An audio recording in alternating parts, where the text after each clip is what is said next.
If you would like yourself attend these events and really give us a flavour of what our local people, our population, our patients want. It's a really vital part of the whole programme. So we're here to listen and very much to hear your views about where we have taken the programme so far. So just to give you clarity, that is the issues paper, and you'll have that on your table, and that's the document that gives you the detail of the proposal, the solutions, the reasons why we're thinking about trying to move things forward.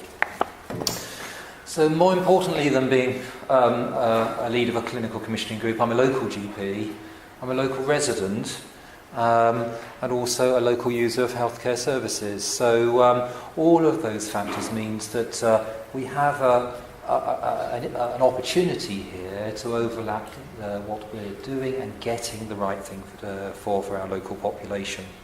I'm a leader of a CCG, which is a clinical commissioning group. And there are 3 clinical commissioning groups that help to support your local hospital. We're one of them, Sutton, the other is Surrey Downs, and the third is Merton. And together those 3 CCGs look after the healthcare of about 720,000 patients. And it's really important that we get it right for the region, the geography that is around the trust that supports us all. So the trust has indicated that there are some national quality standards that they want to meet and meet well for the long term. And that means that some changes need to occur in order for us to make sure that those standards are met. And they've come through a piece of work over the last 6 months or so that understand what our challenges are for our trust and for our local healthcare. And these challenges are around clinical quality, making a safe, sustainable system for patients going forward. The second is around the estates that we provide healthcare from, making sure that the best care comes from the best buildings, and then making sure that our system is financially stable. And that's not just the financial stability of a local hospital, but also the whole system that supports that. So these challenges are really important to us and to everyone that we support in our care. Sutton. Sutton's population is increasing, so we are aware that in the next 10-15 years the Sutton population will increase by 10%.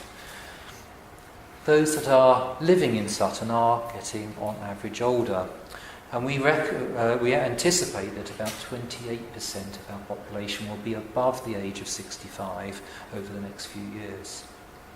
And those that will be over 85, well, that's going to be about 34% of our population. And the population that lives in Sutton lives longer on average than in other areas of the country.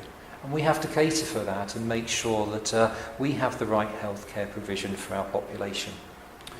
So improving healthcare together 2020-2030 is the start of that process, involving those that want to make a decision with us and addressing the challenges that we've discussed. So our challenge here is not whether we collaborate with you, it's just how we do that and how we get an answer together. I think the case for change is really compelling. It focuses on the elements of the healthcare that the Trust has indicated needs most changing, and that is around the major acute services.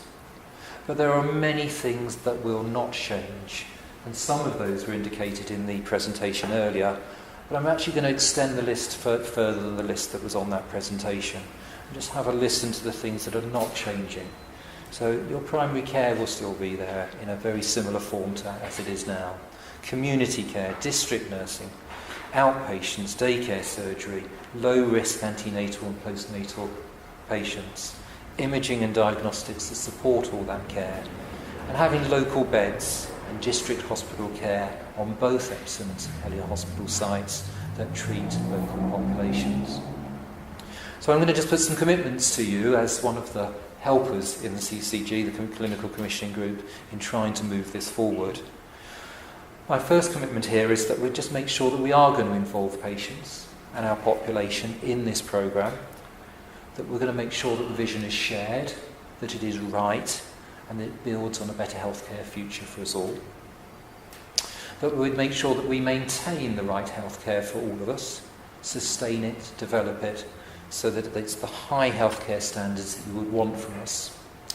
to integrate the services that we have between health and care and do that effectively so that we get better outcomes. But the last commitment here is to make sure that we retain all our services, all our healthcare services within the region that supports the trust. So there will be no services lost, it will be retained but be more efficient for the future. The best future of our healthcare services are in this process. The more people we get involved with this process, the better answers we're going to get out. And so I really welcome your involvement this evening, and I hope you have a good and productive evening. Thank you. Thank you, Jeff. James, I'm conscious you've just come in. Is there anything from the trust perspective that you would like us to add at this point? Perhaps I could just introduce myself. I'm really sorry that I'm late. My name is James Marsh. I'm a renal physician. I look after people with kidney failure. I work at the Trust and I'm the medical director at the Trust. Thank you, Jeff, for your words. I don't think I've got much to add to what Jeff has said, but perhaps I can just share with you how I spent my day, which highlights some of the challenges. So the day started with news that the generator at Epsom Hospital broke down through the heat.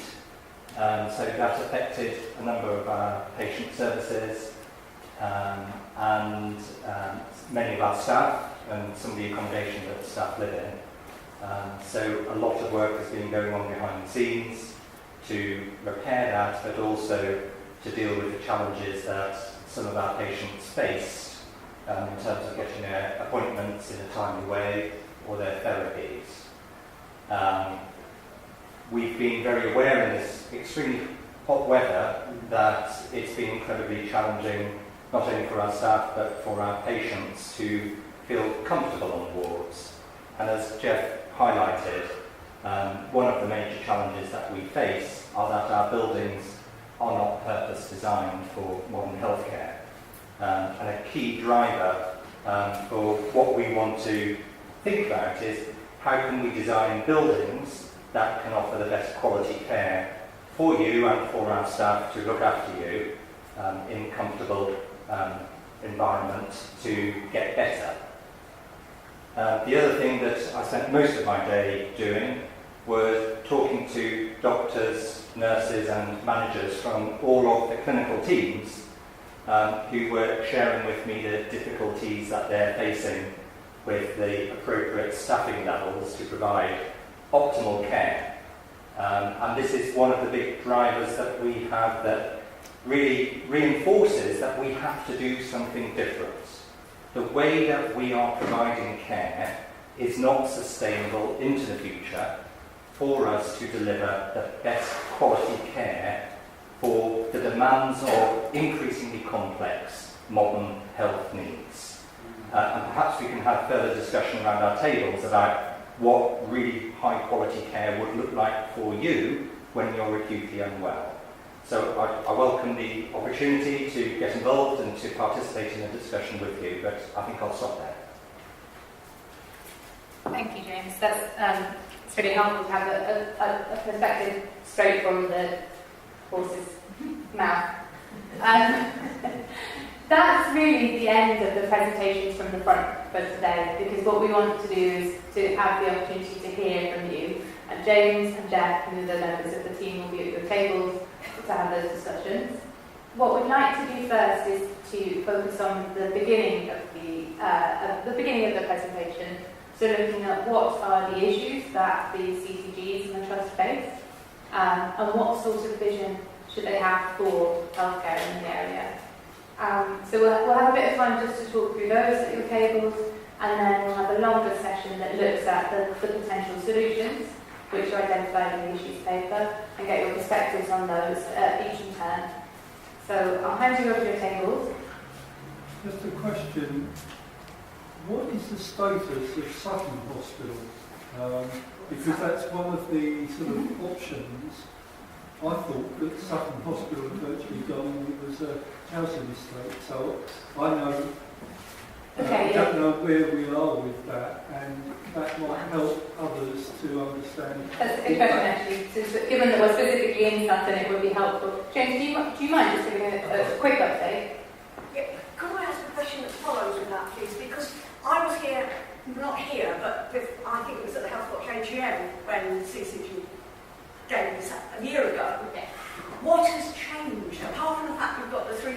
images on the logo, you know, what has gone on in that time?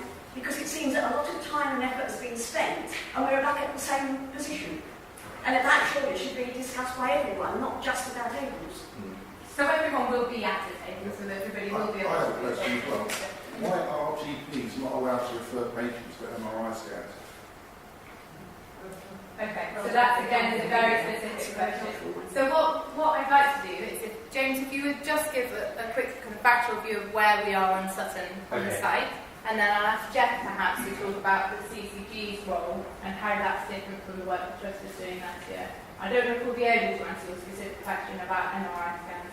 Well, perhaps Jeff can... But Jeff or myself can do It's like only that. senior physiotherapists can refer for MRI scans, and you have to work your way up to get to a senior physiotherapist. Like you start in League 2, and you have to spend weeks and weeks and weeks getting up to the Premier League. It's just nonsense. So that might be something that Jeff will talk to you specifically about. Okay. So I appreciate your frustration about the pace of where we're going. Both Jeff and myself are very acutely aware of the challenges that we face, and we absolutely have a desire to reach a consensus solution. And I'll let Jeff describe how the process has moved on in the past year. In terms of the Sutton site, as you're aware, there are very few facilities active on the Sutton site, but there's still a lot of land that the Trust owns, and it's land that is adjacent to the Royal Marsden Hospital. Until we have clarity about the future plans for where we would propose to have an acute hospital, we are retaining all of the land that is necessary to enable us to build a brand new hospital. So we have the land available and the option to build an acute hospital either on the St Helier site, the Epsom site, or the Sutton Hospital site. Does that answer your question? Is the Sutton site the biggest one of all three masses, as it were, or what's the sizing, you know, as opposed to Epsom's land mass, you know, the areas? So I think it's a really complicated question because wherever the acute hospital is located might influence the size of that hospital, depending on the potential catchment population. But I don't think that it needs to influence the decision-making process, other than that we know that there is enough space on each of the three sites to accommodate or build a brand new facility that would be the new acute hospital. Thanks, Dave. So hopefully that provides some more information about the Sutton site. Jeff, you're going to talk about the CCG's role. So CCGs, clinical commission groups, are given money to make sure that we provide the right services for our local population. Many of those services are in hospitals, some of them are in the community, and what we need to do with those healthcare services is make sure that they are sustainable, they are effective, they are good value for money, and as a result, we need to ensure that that is going to continue for the long term. So in terms of the hospital services, there are national standards for quality care. Those national standards are adopted across hospital services in our country. And each of the hospitals in the country have a look at the standards and see which of those standards they can meet. When it was apparent that some of these standards related to the major acute services might not be sustainable in the long run, as a clinical commission group, that means that I have a responsibility to make sure that those services are retained and are improved for the long term. So it meant that we needed to act as commission groups. So as Sutton, and leading the Sutton CCG, we had conversations with the other CCGs that were in exactly the same position, Merton and Surrey Downs. And together we needed to come to an answer to try and improve local care services for patients. So that's one thing that's changed. We've had to respond to national standards to make sure they're implemented locally, and that's encourages us to move into this. The second thing is that maintenance of old buildings is costly. those costs are increasing. As those costs increase to maintain buildings, it means that money is not used for other things in healthcare services. And that is anticipated to continue in terms of an increasing proportion of the money that our local trust needs to spend.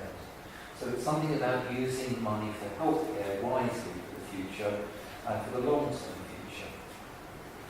The last thing is around just making sure that we are providing the best care in the best buildings. We want to do that. It's for our patients to receive high-quality services. So what has changed? What are those issues that we want to get better healthcare for our patients locally? And it is included in the issues document, those statements. So we have a responsibility to make sure that we respond to the challenges that are local and get the right answer for them. Thank you, Jeff. Okay, so both Jeff and James are going to be around at the tables and are happy to discuss with you. What I'm going to suggest is that we do spend a bit of time looking specifically at the case for change and the clinical vision now. And so we'll go through the table discussion, so we'll just shuffle people around a little bit. Can I just ask, what's the catchment area for Surrey Downs? How far out is that going? There is a map in the issue paper. Yes, there is. Should we find that one? Okay. Right. Can I suggest that you guys move to this table?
My job.